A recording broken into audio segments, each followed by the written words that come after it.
ಅಧ್ಯಾಯ 1 10,000 ವರ್ಷಗಳ ಹಿಂದೆ ಮಾನವ ಜ್ಞಾನಕ್ಕೆ ಮೀರಿದ ಒಂದು ಕಾಲವಿತ್ತು.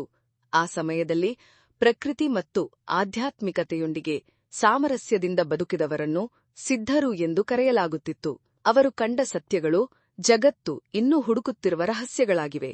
ಆ ಗುಪ್ತ ಯೋಗ ರಹಸ್ಯಗಳನ್ನು ಬಹಿರಂಗಪಡಿಸುವ ಈ ಪ್ರಯಾಣವು ಒಂದು ಕಥೆಯಲ್ಲ, ಇದು ಒಂದು ಸತ್ಯ. ಆ ಸತ್ಯವನ್ನು ನಿಮಗೆ ತರಲು ನನಗೆ ಹೆಮ್ಮೆಯಿದೆ. ವಿ. ಸಂಜಿತ್.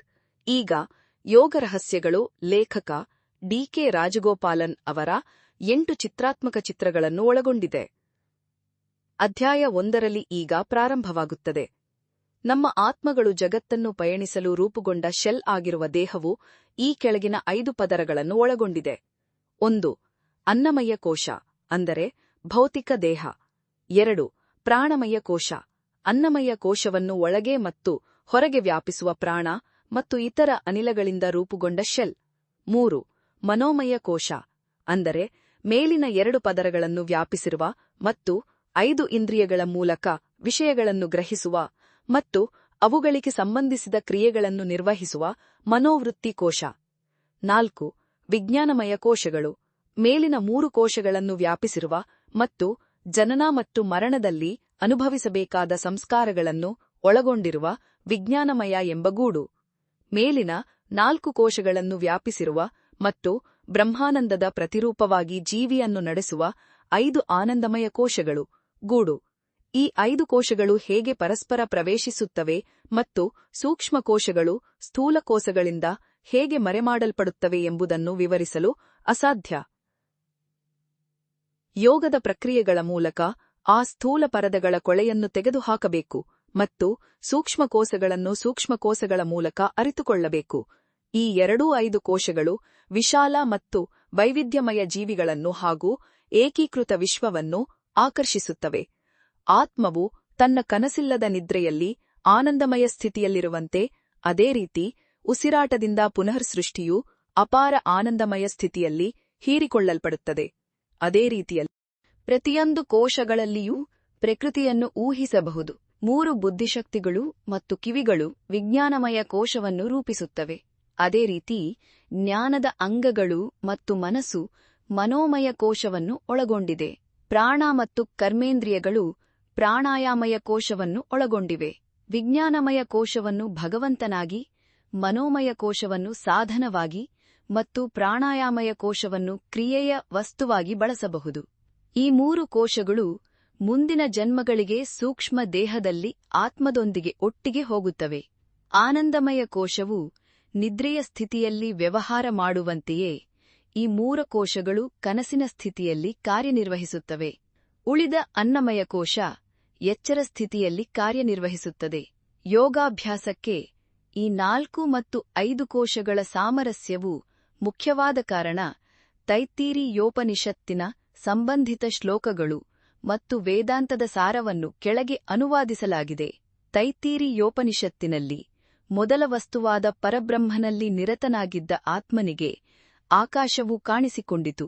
ಆಕಾಶದಲ್ಲಿ ಗಾಳಿ, ಬೆಂಕಿ, ನೀರು, ಪೃಥ್ವಿ, ಗಿಡಮೂಲಿಕೆಗಳು ಮತ್ತು ಮನುಷ್ಯ ಆಹಾರದಿಂದ ಹುಟ್ಟುತ್ತಾರೆ. ಆದ್ದರಿಂದ ಆತ್ಮವು ಆಹಾರ ಪ್ರಿಯ. ಆಹಾರವನ್ನು ಆತ್ಮವು ನುಂಗುತ್ತದೆ. ಈ ಮನುಷ್ಯನು ಆಹಾರ ರಾಜ್ಯದಲ್ಲಿ ಸ್ಥಾಪಿತನಾಗಿದ್ದಾನೆ. ಪಕ್ಷಿಯ ರೂಪದಲ್ಲಿ ತಲೆ, 2 ಕಾಲುಗಳು, ದೇಹ ಮತ್ತು ಬಾಲವು ರೂಪುಗೊಳ್ಳುತ್ತದೆ. ಪೃಥ್ವಿಯಲ್ಲಿ ಕಾಣಿಸಿಕೊಳ್ಳುವ ಎಲ್ಲಾ ಜೀವಿಗಳು ಆಹಾರದಲ್ಲಿ ಹುಟ್ಟುತ್ತವೆ, ಪೋಷಣೆಯನ್ನು ಪಡೆಯುತ್ತವೆ ಮತ್ತು ಅದರಲ್ಲಿ ಕರಗುತ್ತವೆ. ಈ ರೀತಿಯಾಗಿ ಆಹಾರವನ್ನು ಬ್ರಹ್ಮ ಎಂದು ಪೂಜಿಸುವವರು ಎಲ್ಲಾ ರೀತಿಯ ಆಹಾರವನ್ನು ಪಡೆಯುತ್ತಾರೆ. ಜೀವಿಗಳಿಗೆ ಆಹಾರವು ಮೊದಲನೆಯದು, ಆದ್ದರಿಂದ ಅದು ಒಂದೇ ಅಮೃತ. ಜೀವಿಗಳು ಆಹಾರವನ್ನು ನುಂಗುತ್ತವೆ. ಆ ಆಹಾರವು ಜೀವಿಗಳನ್ನು ಆಹಾರವಾಗಿ ಪರಿವರ್ತಿಸುತ್ತದೆ. ಅಂದರೆ ಅತಿಯಾದ ಆಹಾರ, ಅನಾರೋಗ್ಯ, ವೃದ್ಧಾಪ್ಯ ಇತ್ಯಾದಿಗಳಿಂದಾಗಿ ಆಹಾರಪ್ರಿಯ ದೇಹವಾದ ಮಾಂಸವು ತನ್ನ ಮಿತಿಗಳನ್ನು ಮೀರಿ ಬೆಳೆಯುತ್ತದೆ ಮತ್ತು ಸೂಕ್ಷ್ಮ ದೇಹಗಳ ಸೌಕರ್ಯವನ್ನು ಹಾಳುಮಾಡುತ್ತದೆ. ಈ ಅನ್ನಮಯ ಕೋಶದಲ್ಲಿ ಪ್ರಾಣಾಯಾಮಯ ಕೋಶವು ಸ್ಥಾಪನೆಯಾಗಿದೆ. ಇದು ಪುರುಷನ ರೂಪವೂ ಆಗಿದೆ. ಇದಕ್ಕೆ ಪ್ರಾಣವೇ ಶಿರಸ್ಸು, ವ್ಯಾನವೇ ಬಲಭಾಗವು ಮೇಲಿನ ಭಾಗ, ಎಡಭಾಗವು ಕೆಳಗಿನ ಭಾಗ, ದೇಹವು ಕೆಳಗಿನ ಭಾಗ ಮತ್ತು ಆಧಾರವು ಪಾದ. ಎಲ್ಲಾ ದೇವರುಗಳು ಮತ್ತು ಪ್ರಾಣಿಗಳು ಈ ಪ್ರಾಣದ ಮೇಲೆ ವಾಸಿಸುತ್ತವೆ. ಪ್ರಾಣವು ಬ್ರಹ್ಮಾಂಡದ ಜೀವಶಕ್ತಿ. ಅದೇ ರೀತಿಯಲ್ಲಿ ಅದೇ ಜೀವವನ್ನು ಸೃಷ್ಟಿಸಲಾಗುತ್ತದೆ. ಈ ರೀತಿಯಲ್ಲಿ ಪ್ರಾಣವನ್ನು ಬ್ರಹ್ಮನಾಗಿ ಪೂಜಿಸುವವರು ಪರಿಪೂರ್ಣ ಜೀವನವನ್ನು ಪಡೆಯುತ್ತಾರೆ. ಇದು ಅನ್ನಮಯ ಕೋಶದ ಪ್ರಾಣ. ಇದರಿಂದ ಪ್ರತ್ಯೇಕವಾದ ಅಸ್ತಿತ್ವವಾಗಿ ಮನೋಮಯ ಕೋಶವಿದನ್ನು ತುಂಬುತ್ತದೆ. ಇದರ ತಲೆ ಯಜುರ್ವೇದ, ಬಲಭಾಗವು ಋಗ್ವೇದ, ಎಡಭಾಗವು ಸಾಮವೇದ. ದೇಹವು ವೇದಗಳ ನಿಯಮಗಳು ಮತ್ತು ನಿಯಮಗಳು, ಅಥರ್ವಣ ಮತ್ತು ಇತರ ಸ್ತೋತ್ರಗಳು, ಬೆನ್ನು ಮತ್ತು ಆಧಾರವಾಗುತ್ತದೆ. ಈ ಮನೋಮಯವು ಪ್ರಾಣಾಯದ ಜೀವಶಕ್ತಿಯಾಗಿದೆ. ಇದರಿಂದ ಬೇರ್ಪಟ್ಟು ಇದನ್ನು ತುಂಬುವ ವಿಜ್ಞಾನಮಯ ಕೋಶವು ವಿಜ್ಞಾನಮಯ ಕೋಶವಾಗಿದೆ. ಇದು ಕೂಡ ಮನುಷ್ಯನ ರೂಪವಾಗಿದೆ. ಇದರ ತಲೆಯು ದೇಹದ ಬಲಭಾಗವು ಸತ್ಯ, ಎಡಭಾಗವು ದೇಹ, ಯೋಗ, ಶ್ರೇಷ್ಠತೆ, ಬೆಂಬಲ, ವಿಜ್ಞಾನದ ಪ್ರಭು, ಯಜ್ಞ ಕಾರ್ಯಗಳನ್ನು ನಿರ್ವಹಿಸುತ್ತಾನೆ ಮತ್ತು ಪೂರ್ಣಗೊಳಿಸುತ್ತಾನೆ. ದೇವರುಗಳು ವಿಜ್ಞಾನವನ್ನು ಎಲ್ಲಕ್ಕಿಂತ ಶ್ರೇಷ್ಠ ಬ್ರಹ್ಮ ಎಂದು ಪೂಜಿಸುತ್ತಾರೆ. ಈ ರೀತಿಯಲ್ಲಿ ವಿಜ್ಞಾನವನ್ನು ಎಚ್ಚರಿಕೆಯಿಂದ ಪೂಜಿಸುವವನು ದೇಹದಲ್ಲಿ ಇರುವ ಪಾಪಗಳನ್ನು ತೆಗೆದುಹಾಕುತ್ತಾನೆ ಮತ್ತು ಎಲ್ಲಾ ಅಪೇಕ್ಷಿತ ಫಲಿತಾಂಶಗಳನ್ನು ಪಡೆಯುತ್ತಾನೆ. ಈ ಜ್ಞಾನವು ಮನಸ್ಸಿನ ಜೀವನ. ಇದರಿಂದ ಬೇರ್ಪಡುವಿಕೆಯಾಗಿ ಇದು ಆನಂದಮಯ ಕೋಶದಿಂದ ತುಂಬಿರುತ್ತದೆ. ಇದು ಮನುಷ್ಯನ ರೂಪವೂ ಆಗಿದೆ. ಇದರ ತಲೆಯು ಪ್ರೀತಿ, ಸಂತೋಷ, ಬಲಭಾಗದಲ್ಲಿ ಶ್ರೇಷ್ಠ ಸಂತೋಷ, ಎಡಭಾಗದಲ್ಲಿ ಸಂತೋಷ. ದೇಹವು ಬ್ರಹ್ಮದ ಮೊದಲ ಭಾಗ, ಬೆಂಬಲ. ಶ್ರುತಿಯ ಈ ಶ್ಲೋಕಗಳಲ್ಲಿ ಪರಮಹಂಸನಾಗಿ ಪರಮ ಬ್ರಹ್ಮವನ್ನು ಧ್ಯಾನಿಸುವ ವಿಧಾನವನ್ನು ಸೂಚಿಸಲಾಗಿದೆ. ಬ್ರಹ್ಮವನ್ನು ಅಸ್ತಿತ್ವದಲ್ಲಿಲ್ಲ ಎಂದು ಪರಿಗಣಿಸುವವನು ವಾಸ್ತವವಾಗಿ ಅದನ್ನು ಅಸ್ತಿತ್ವದಲ್ಲಿಲ್ಲ ಎಂದು ಬಿಡುತ್ತಾನೆ. ಸತ್ಯವನ್ನು ತಿಳಿದವನನ್ನು ಜ್ಞಾನಿಗಳು ನಿಜವಾದವನೆಂದು ಪರಿಗಣಿಸುತ್ತಾರೆ. ಈ ಆನಂದವೇ ವೈಜ್ಞಾನಿಕ ಜೀವನದ ಜೀವನ. 6 ವೇದಾಂತ ಸಾರಗಳಲ್ಲಿ ಒಂದು.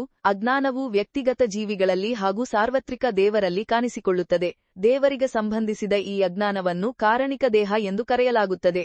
ಅದು ಎಲ್ಲದಕ್ಕೂ ಕಾರಣವಾಗಿದೆ ಮತ್ತು ಅದು ಆನಂದದಿಂದ ತುಂಬಿರುವುದರಿಂದ ಇದನ್ನು ಆನಂದಮಯ ಕೋಶ ಎಂದು ಕರೆಯಲಾಗುತ್ತದೆ. ಜೀವಿಯಲ್ಲಿ ಇರುವ ಸುಷುಪ್ತಿಯಂತೆಯೇ ಅದು ಆಕಾಶ ಮತ್ತು ಆಕಾಶದಂತಹ 5 ಅಂಶಗಳನ್ನು ಕರಗಿಸುತ್ತದೆ. ಆ ಜ್ಞಾನಿಯು ಆ ಕಾರಣಗಳೊಂದಿಗೆ ಸ್ವತಃ ಭಗವಂತನ ಭಾವನೆಯನ್ನು ಹೊಂದಿದ್ದಾನೆ. ಅವನು ಜನನ ಮತ್ತು ಮರಣಕ್ಕೆ ಒಳಪಟ್ಟ ಆತ್ಮನಾಗುತ್ತಾನೆ. ವಿಜ್ಞಾನವು ಬುದ್ಧಿಶಕ್ತಿ, ಮನಸ್ಸು, ಜ್ಞಾನದ ಅಂಗಗಳೊಂದಿಗೆ ಮಾನಸಿಕ ದೇಹವಾಗುತ್ತದೆ. 5 ಪ್ರಮುಖ ಅನಿಲಗಳು ಅಂದರೆ ಪ್ರಾಣ, ಅಪಾನ, ವ್ಯಾನ, ಸಮಾನ, ಉದಾನ, ಆಕಾಶದಂತಹ 5 ಅಂಶಗಳ ರಾಜಸಿಕ ಅಂಶದಿಂದ ಹುಟ್ಟುತ್ತವೆ. ಕ್ರಿಯೆಯ ಅಂಗಗಳಾದ ಮಾತು, ಕೈಗಳು, ಪಾದಗಳು ಮತ್ತು ಕೈಗಳು ಸಹ 5 ಅಂಶಗಳ ರಾಜಸಿಕ ಅಂಶದಿಂದ ಹುಟ್ಟುತ್ತವೆ. ಈ ಅನಿಲಗಳು ಮತ್ತು ಕ್ರಿಯೆಯ ಅಂಗಗಳು ಒಟ್ಟಾಗಿ ಪ್ರಾಣಮಯ ದೇಹವನ್ನು ರೂಪಿಸುತ್ತವೆ. ಇದು ರಾಜಸಿಕ ಅಂಶವನ್ನು ಹೊಂದಿದೆ, ಅಂದರೆ ಸಕ್ರಿಯವಾಗಿದೆ. ಇವುಗಳಲ್ಲಿ ವಿಜ್ಞಾನಮಯ ದೇಹ, ಕರ್ತಾ ದೇಹ, ಮನೋಮಯ ದೇಹ, ಕರ್ವಾಯ ದೇಹ ಮತ್ತು ಪ್ರಾಣಮಯ ದೇಹ, ಈ 3 ದೇಹಗಳು ಒಟ್ಟಾಗಿ ಆತ್ಮದೊಂದಿಗೆ ಜನನ ಮತ್ತು ಮರಣದ ಮೂಲಕ ಪ್ರಯಾಣಿಸುತ್ತವೆ. ಈ 3 ದೇಹಗಳ ಒಟ್ಟು ರೂಪವಾದ ಹಿರಣ್ಯ ಗರ್ಭವು ಬ್ರಹ್ಮಾಂಡದ ಸೂಕ್ಷ್ಮ ದೇಹವಾಗಿದೆ. ಅದೇ ರೀತಿಯಲ್ಲಿ ಸೂಕ್ಷ್ಮ ಅಂಶಗಳನ್ನು ಸಹ ಜೀವಿಗಳಲ್ಲಿ ತುಂಬಿಸಬಹುದು. ಸೂಕ್ಷ್ಮ ಅಂಶಗಳಿಂದ ವಿವಿಧ ಸಂಯೋಜನೆಗಳ ಮೂಲಕ ಭೌತಿಕ ಅಂಶಗಳು ರೂಪುಗೊಳ್ಳುತ್ತವೆ. ಅವುಗಳಿಂದ 7 ಮೇಲಿನ ಲೋಕಗಳು, ಭೂಮಿ, ಆಕಾಶ, ಸ್ವರ್ಗ, ಶ್ರೇಷ್ಠ. ಈ ವಿಶ್ವವು ಅಜ್ಞಾನ, ಸೂಕ್ಷ್ಮದೇಹ ಮತ್ತು ಸ್ಥೂಲ ದೇಹಕ್ಕೆ ಒಳಪಟ್ಟಿರುತ್ತದೆ. ಅದೇ ರೀತಿ ತೈಜಸ ಎಂಬ ಕನಸಿನ ಸ್ಥಿತಿಯು ಅಜ್ಞಾನ ಮತ್ತು ಸೂಕ್ಷ್ಮದೇಹಕ್ಕೆ ಒಳಪಟ್ಟಿರುತ್ತದೆ. ಪ್ರಜ್ಞಾ ಎಂಬ ನಿದ್ರೆಯ ಸ್ಥಿತಿ, ಅಂದರೆ ಕನಸುಗಳಿಲ್ಲದ ನಿದ್ರೆಯ ಸ್ಥಿತಿ, ಕೇವಲಂ ಅಜ್ಞಾನಕ್ಕೆ ಒಳಪಟ್ಟಿರುತ್ತದೆ. ವಿಶ್ವವು ವೈಶ್ವಾನರ ಎಚ್ಚರದ ಸ್ಥಿತಿಯಲ್ಲಿ ಅವನು ಜೀವಿಗಳ ಇಂದ್ರಿಯಗಳನ್ನು ಮತ್ತು ಅವುಗಳ ಸರ್ವೋಚ್ಚ ದೇವತೆಗಳನ್ನು ನಿರ್ದೇಶಿಸುತ್ತಾನೆ. ದೇವತೆಗಳು ವಾಯು, ಸೂರ್ಯ, ವರುಣ ಮತ್ತು ಅಶ್ವಿನಿ. ಇವು ಜ್ಞಾನದ ಅಂಗಗಳು ಮತ್ತು ಮಾತು, ಬೆಂಕಿ ಇತ್ಯಾದಿ ಕ್ರಿಯೆಯ ಅಂಗಗಳು ಮತ್ತು ಆ ಇಂದ್ರಿಯಗಳ ಅಂಗಗಳು, ಅಂದರೆ ಮನಸ್ಸು, ಬುದ್ಧಿ, ಅಹಂಕಾರ ಮತ್ತು ಸಿದ್ಧ, ಕ್ರಮವಾಗಿ ಚಂದ್ರ, ಬ್ರಹ್ಮ, ಶಿವ ಮತ್ತು ವಿಷ್ಣು. ಧನ್ಯವಾದಗಳು. ಅಧ್ಯಾಯ 1ರಲ್ಲಿ ಕೊನೆಗೊಳ್ಳುತ್ತದೆ, ಆದರೆ ಈ ಪ್ರಯಾಣ ಮುಂದುವರಿಯುತ್ತದೆ. ಅಧ್ಯಾಯ 2 ಶೀಘ್ರದಲ್ಲೇ ಬಿಡುಗಡೆಯಾಗಲಿದೆ.